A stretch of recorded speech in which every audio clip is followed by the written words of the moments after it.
साथ बदलते भारत की शान।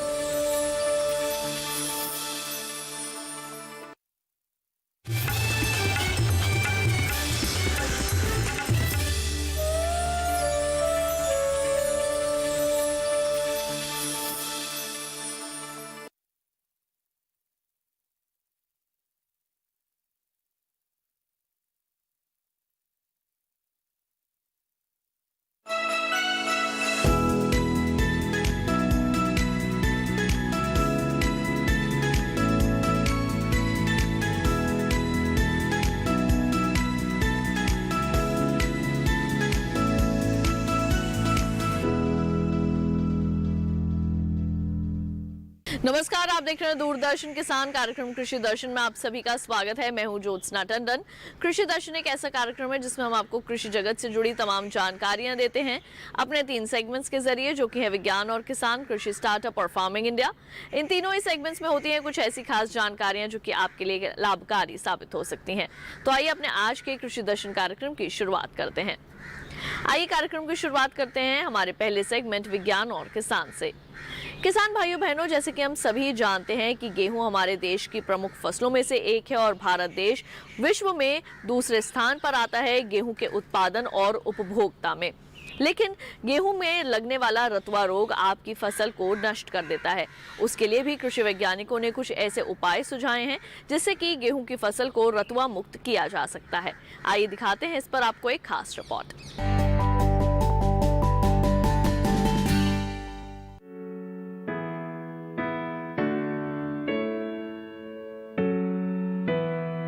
भारत में कई तरह की फसलें उगाई जाती हैं, लेकिन आज हम बात करते हैं गेहूं की।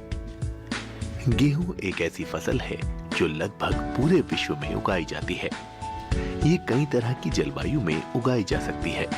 हरित क्रांति के बाद से भारत एक ऐसा देश है जिसने खाद्यान्न उत्पादों के लिए कभी पीछे मुड़कर नहीं देखा। इसमें कृषि वैज्ञानिकों ने अपना महत्वपूर्ण योगदान दिया। कृषि वैज्ञानिकों की जितनी तारीफ की जाए उतनी कम है। वैज्ञानिकों ने फसलों को तरह तरह के रोगों से बचाने के लिए अधिक प्रतिरोधी बनाया है। दूसरी ओर किसानों की मेहनत और लगन ने सभी की मूलभूत जरूरत को पूरा किया है। एक और गेहूं उत्पादन में सबसे बड़ी बाधा रतुआ रोग है। ये फसल की नई किस्म पर हमला करता है। रतुआ 3 तरह का है: पत्ती रतुआ, तना रतुआ और धारीदार रतुआ। काफी समय से अलग अलग जगहों पर गेहूं में रतुआ रोग फैल रहा है। इसके संबंध में संयुक्त राष्ट्र के खाद्य एवं कृषि संगठन ने 3 फरवरी 2017 को 3 रोगों के बारे में चेतावनी दी थी। साल 2016 में यूरोप के सिसिली में रतुआ का बड़ा हमला सामने आया। यहाँ तक कि पास्ता बनाने में इस्तेमाल होने वाले डुरुम गेहूं पर भी रोग की आशंका हुई। रतुआ के इस हमले ने भारतीय कृषि वैज्ञानिकों को भी चिंता में डाल दिया, जिसके बाद भारतीय कृषि वैज्ञानिकों ने रतुआ रोधी किस्में विकसित करने का काम शुरू किया। इसके लिए भारतीय कृषि अनुसंधान परिषद ने कृषि विश्वविद्यालयों के सहयोग से नई दिल्ली के पूसा में भारतीय राष्ट्रीय जीन बैंक में संरक्षित तमाम गेहूं जनन द्रव्य का मूल्यांकन करके इतिहास रच दिया। रतुआ प्रतिरोधी गेहूं किस्मों के प्रजनन के लिए जीन की लगातार खोज के दौरान जो परिणाम सामने आए वो रतुआ रोधी किस्में तैयार करने की दिशा में काफी महत्वपूर्ण थे। ये जीन बैंक संकलनों पर अभी तक किए गए परीक्षणों की अपनी तरह की पहली सोच थी। इससे पहले 2011-12 में एक ही स्थान पर समग्र गेहूं जनन द्रव्य का वर्गीकरण किया गया था। इस यादगार पहल को साल 2013 में लिम्का बुक ऑफ रिकॉर्ड्स में स्थान मिला।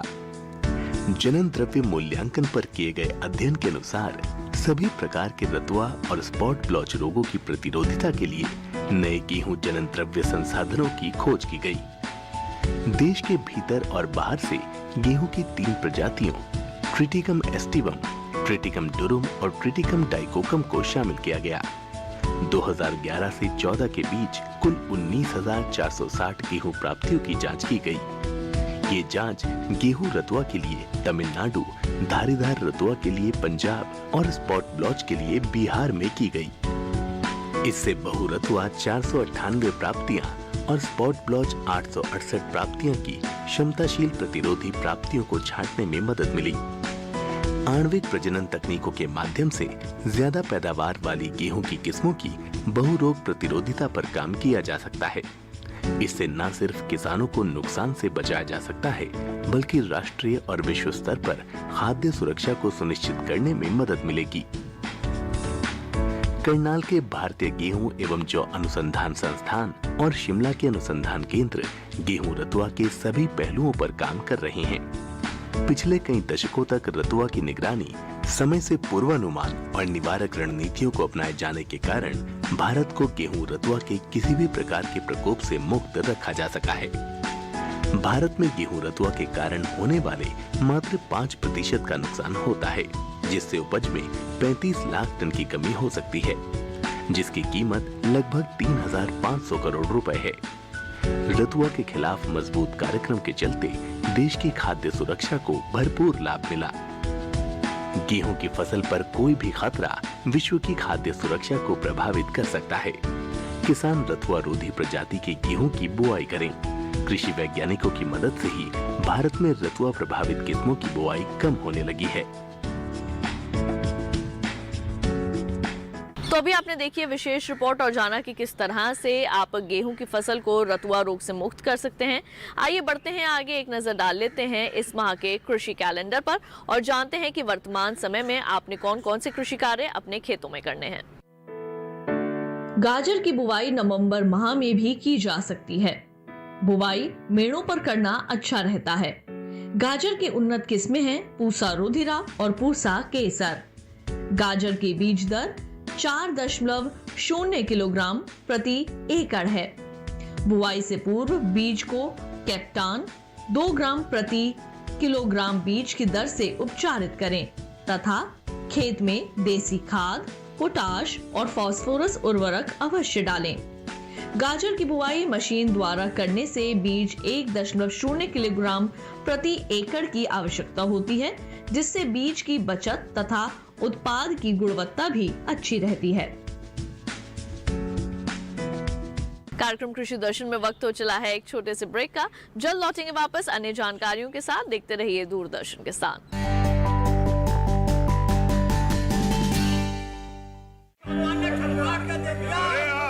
सारी फसल अच्छी होगी भाई।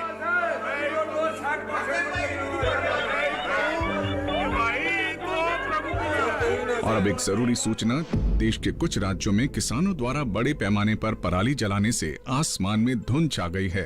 लाखों लोगों को सांस लेने में तकलीफ हो रही है।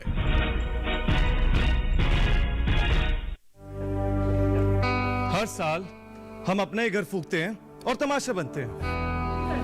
ना, मैं ना मानता।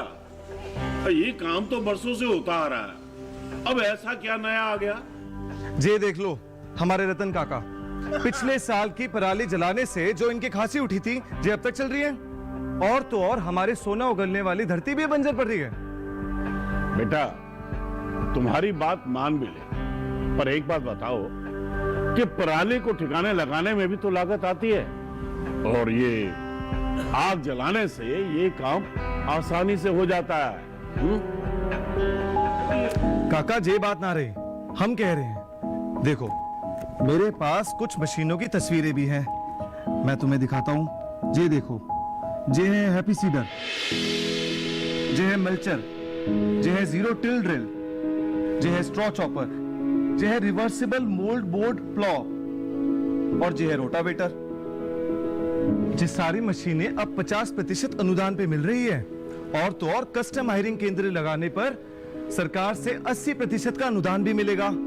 और ये संकल्प हमारे प्रधानमंत्री जी का है कि अब पराली कोई न जलाए और आधुनिक मशीनों का इस्तेमाल कर पराली खेत में मिलाए और मिट्टी की गुणवत्ता को बढ़ाए।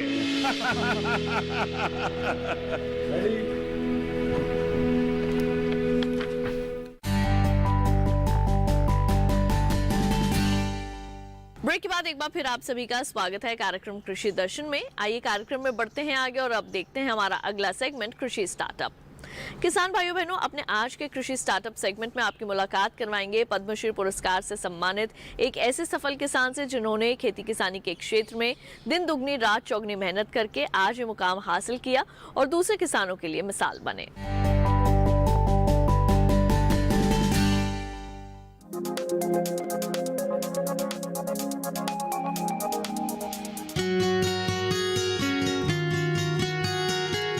बीज माता के नाम से मशहूर महाराष्ट्र की राहीबाई सोमा पोपेरे को देसी बीजों के संरक्षण के लिए पद्मश्री मिल रहा है।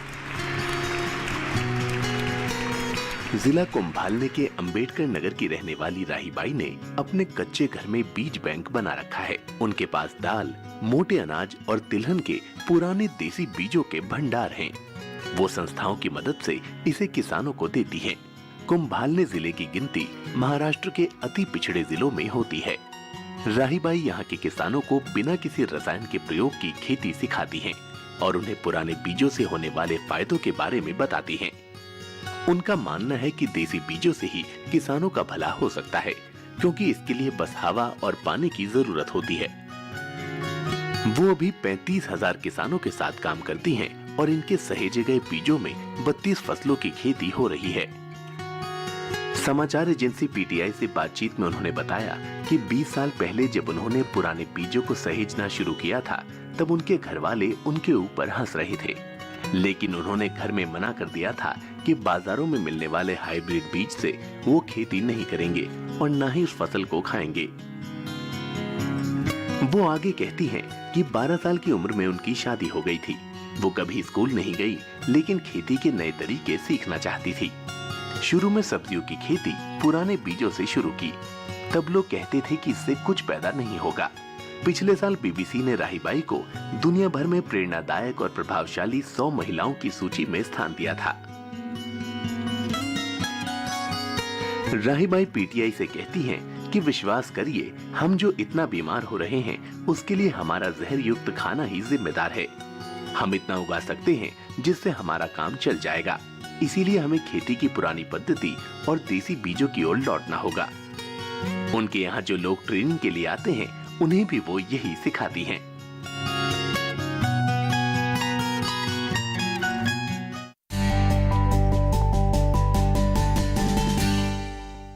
तो अभी आपने देखा सेगमेंट कृषि स्टार्टअप। कार्यक्रम कृषि दर्शन में वक्त हो चला है एक और छोटे से ब्रेक का। जल्द लौटेंगे वापस कृषि जगत से जुड़ी अन्य रोचक जानकारियों के साथ। देखते रहिए दूरदर्शन के साथ।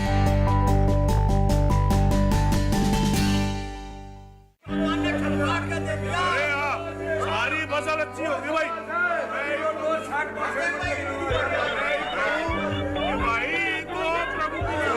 और अब एक जरूरी सूचना, देश के कुछ राज्यों में किसानों द्वारा बड़े पैमाने पर पराली जलाने से आसमान में धुंध छा गई है।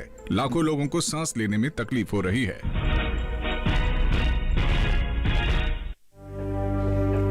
हर साल हम अपने ही घर फूकते हैं और तमाशा बनते हैं। ना, मैं ना मानता। ये काम तो बरसों से होता आ रहा है, अब ऐसा क्या नया आ गया? जे देख लो हमारे रतन काका, पिछले साल की पराली जलाने से जो इनकी खांसी उठी थी, जे अब तक चल रही है। और तो और हमारे सोना उगलने वाली धरती भी बंजर पड़ रही है। बेटा, तुम्हारी बात मान भी ले, पर एक बात बताओ कि पराली को ठिकाने लगाने में भी तो लागत आती है, और ये आग जलाने से ये काम आसानी से हो जाता है।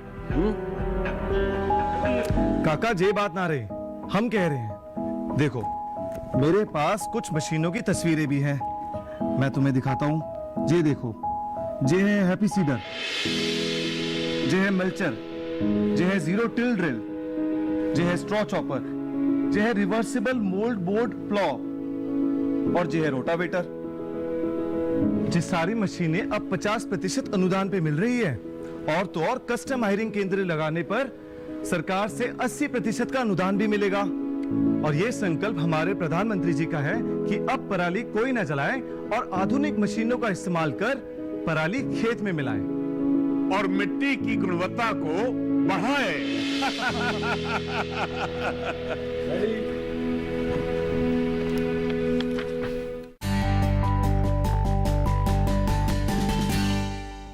ब्रेक के बाद एक बार फिर आप सभी का स्वागत है कार्यक्रम कृषि दर्शन में। आइए कार्यक्रम में बढ़ते हैं आगे और अब देखते हैं सेगमेंट फार्मिंग इंडिया। किसान भाइयों बहनों, समय समय पर हमारी वर्तमान सरकार किसानों के हितों के लिए कई तरह की योजनाएं लेकर आती है और हाल ही में कुछ नए कानून भी लागू किए गए हैं जिससे कि किसानों को फायदा मिल सकता है। तो क्या है ये कानून और कैसे आपने इनका लाभ उठाना है, आइए जानते हैं कार्यक्रम के इस भाग में।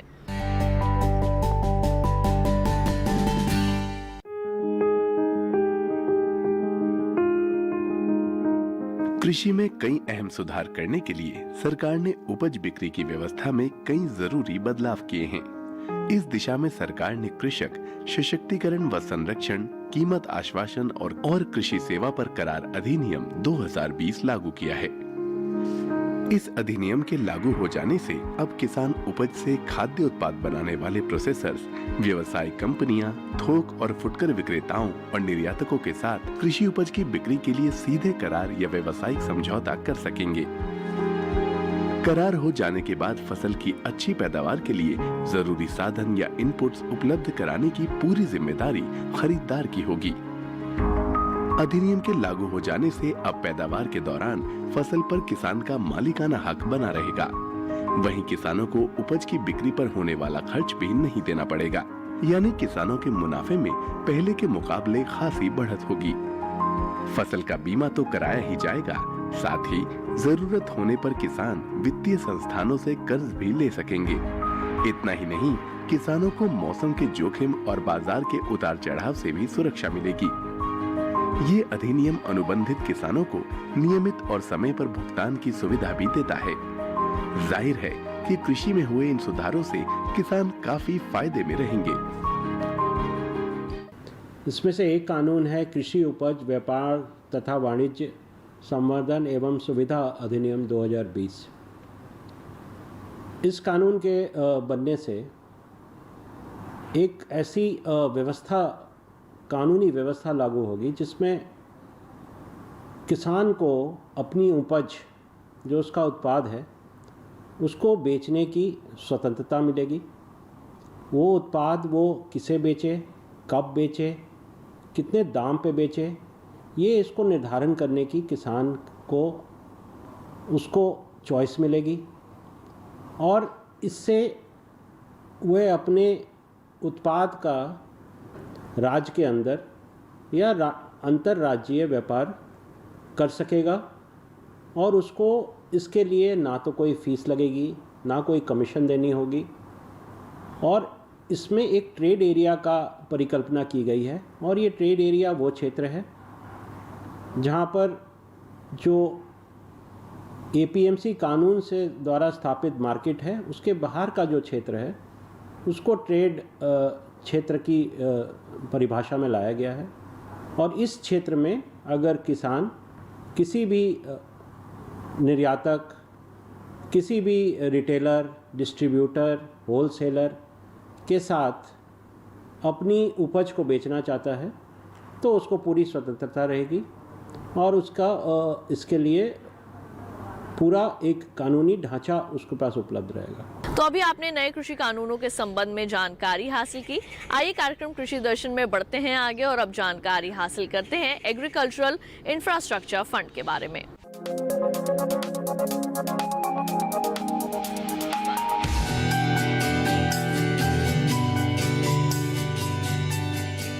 कृषि क्षेत्र के लिए अवसंरचना यानी बुनियादी ढांचा बहुत ही महत्वपूर्ण है। आंकड़े बताते हैं 15 से 20% उपज खरीदार तक पहुंचने से पहले ही बर्बाद हो जाती है। बर्बादी के बड़े कारणों में भंडारण की सही व्यवस्था का अभाव और प्रसंस्करण इकाइयों की कमी है। कृषि अवसंरचना जितनी मजबूत होगी, बर्बादी उतनी ही कम होगी। 1 लाख करोड़ की धनराशि ग्रामीण क्षेत्रों में भंडार गृहों, शीत गृहों, पैक हाउस के निर्माण और उनके विकास के अलावा बाजार व्यवस्था को दुरुस्त करने पर खर्च होगी।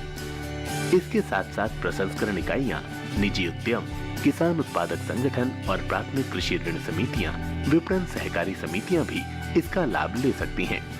साथ ही संयुक्त देयता समूह, बहुउद्देशीय सहकारी समितियां, कृषि उद्यमी, स्टार्टअप और संग्रहित अवसंरचना प्रदाता भी इसके हकदार होंगे।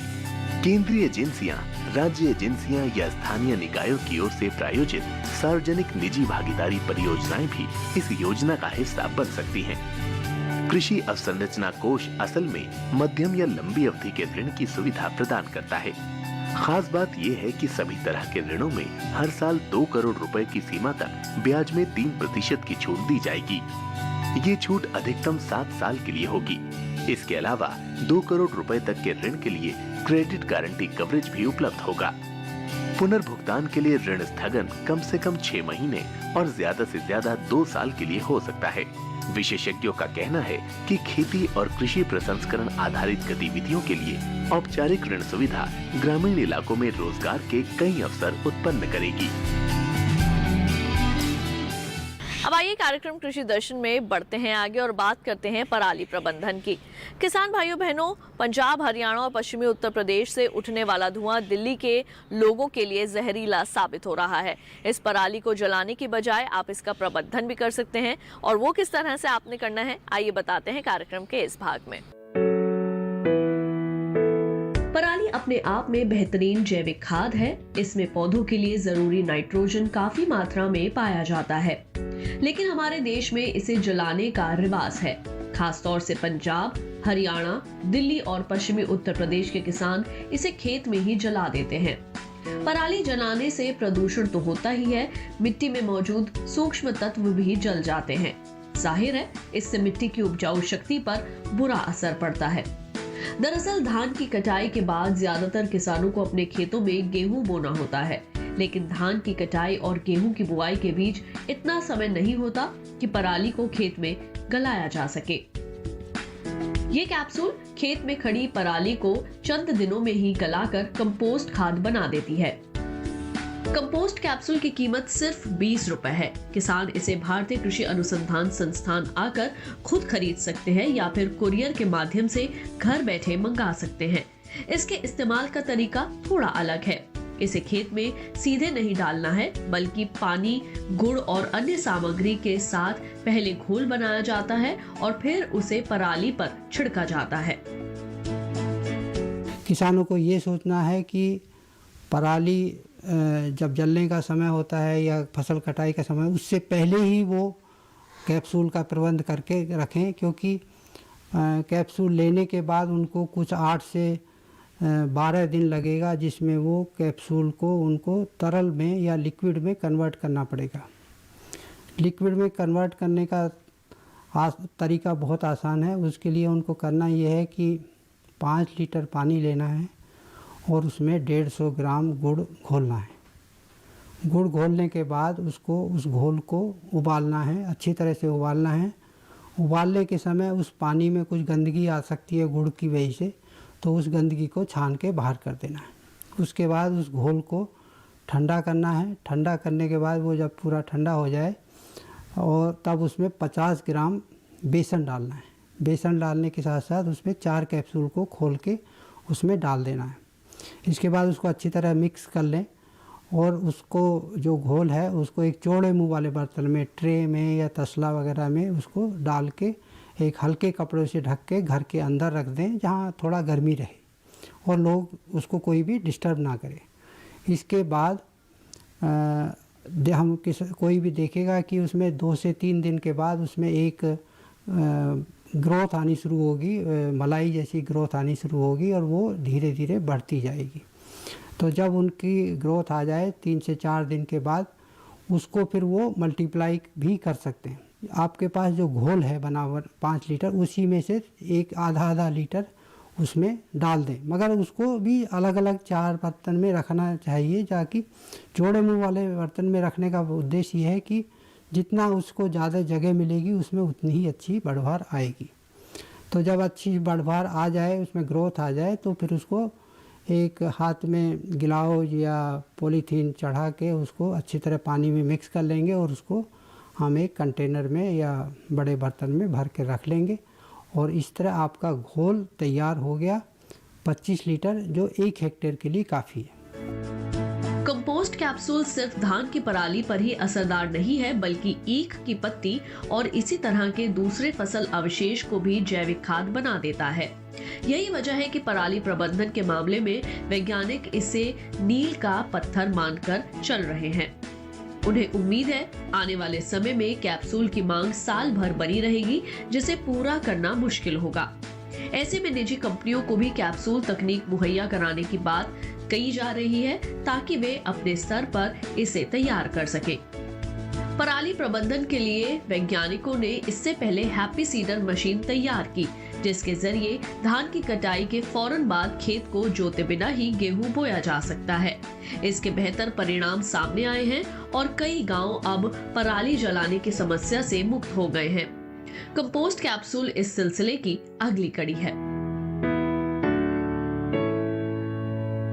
तो अभी आपने पराली प्रबंधन के बारे में जाना। आइए कार्यक्रम में बढ़ते हैं आगे और शामिल करते हैं कृषि से जुड़े किसानों के सवाल और कृषि वैज्ञानिकों की सलाह। कपास में किसान भाइयों सफ़ेद मक्खी अक्सर आती है। कई बार तो ऐसा होता है ये काफ़ी नुकसान कर देती है।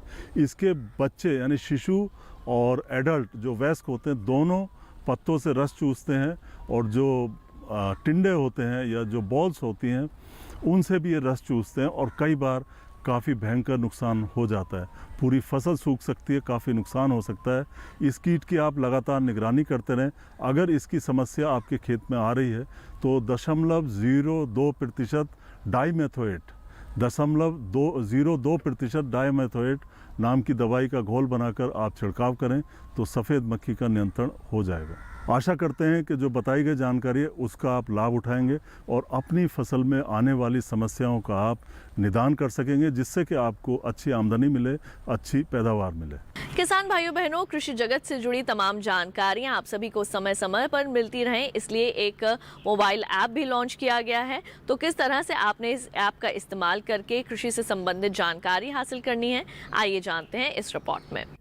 किसान सभा ऐप वैज्ञानिक और औद्योगिक अनुसंधान और केंद्रीय सड़क अनुसंधान संस्थान परिषद द्वारा विकसित और लॉन्च किया गया है।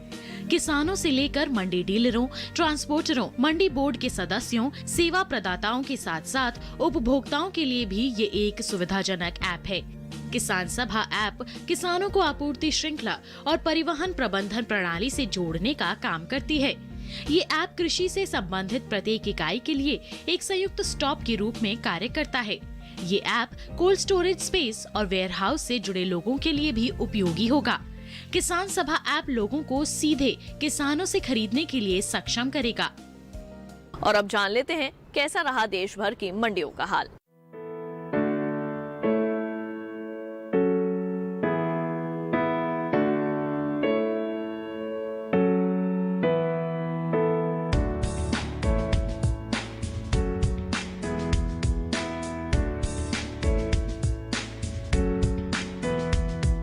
और अब चलते चलते एक नजर ट्विटर प्लेट पर।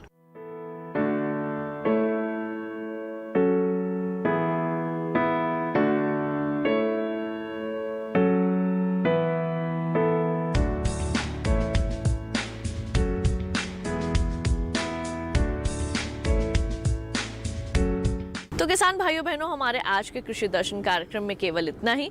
कृषि दर्शन आपका अपना कार्यक्रम है। इस कार्यक्रम के लिए अगर आप अपने कोई सुझाव देना चाहते हैं तो हमें पत्र लिख सकते हैं। हमारा पता है कृषि दर्शन, कमरा नंबर 58, CPC दूरदर्शन, खेलगांव, नई दिल्ली 110049। अगर आप हमें ईमेल करना चाहते हैं तो हमारा ईमेल ID है nationalkrushidarshan@gmail.com।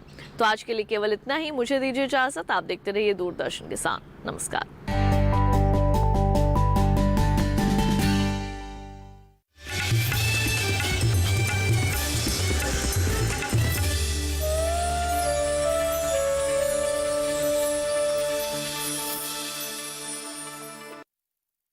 कृषि की उन्नत तरीकों की खोज, लाभकारी कृषि तकनीक से जुड़े शोध, लागत से दोगुना लाभ पा रहे किसानों की सलाह, युवा किसानों की भागीदारी से बदलते नए भारत की तस्वीर। देखें DD किसान पर ग्रामीण शोधशालाएं 21 अगस्त से हर शुक्रवार सुबह 7:30 बजे।